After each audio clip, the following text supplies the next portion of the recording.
Saudara DPR kemarin telah mengesahkan RUU KUHP menjadi undang-undang. Ketua Komisi 3 DPR Habibur Rahman mengatakan KUHP yang baru mempertegas aturan restoratif justice di mana penyelesaian masalah dapat dilakukan dengan mencari titik temu antara pelaku dan korban sehingga tidak perlu diteruskan secara hukum.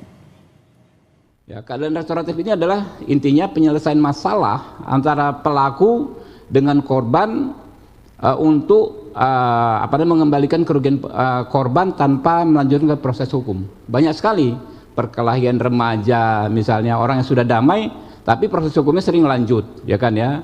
Pertengkaran tetangga antar tetangga, orang yang sudah damai tapi proses hukum berlanjut. Ujaran, ya yang sekarang disebut ujaran kebencian, orang merasa dicemarkan nama baiknya, tidak dimusyawarahkan tapi prosesnya bisa berlanjut.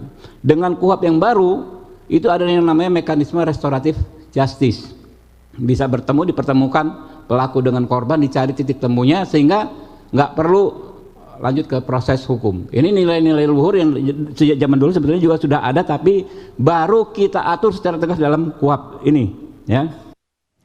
Di kesempatan lain, Ketua Komisi 3 DPR RI Habibur Rahman menyinggung kasus Roy Suryo CS. Menurut Habibur Rahman, dengan KUHP baru, kasus Roy CS bisa diselesaikan menggunakan mekanisme restoratif justice.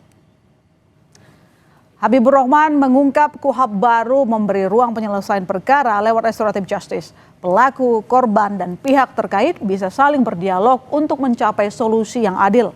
Menurut politisi Partai Gerindra ini, KUHP baru juga memuat aturan penahanan yang lebih objektif sehingga pihak seperti Roy Suryo CS sulit untuk ditahan. Banyak sekali orang menjadi korban KUHP Orde Baru.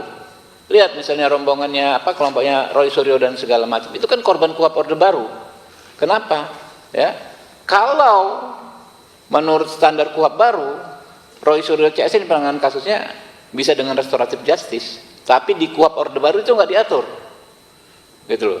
Kalau menurut KUHP baru, ya terhadap Roy Suryo dan kawan-kawan itu sangat sulit untuk dikenakan penahanan karena syaratnya sangat objektif. Hampir nggak mungkin ditahan, orang-orangnya jelas semua, nggak lari dan lain sebagainya. Tapi kalau menurut KUHP Orde Baru ada peluang dia ditahan sewenang-wenang. Ya, Ketua Komisi 3 DPR RI Habibur Rahman sebut dengan KUHP baru, kasus Roy Suryo bisa diselesaikan secara restoratif justice. Bagaimana peluang kasus Roy Suryo CS diselesaikan melalui restoratif justice? Kita bahas bersama Roy Suryo dan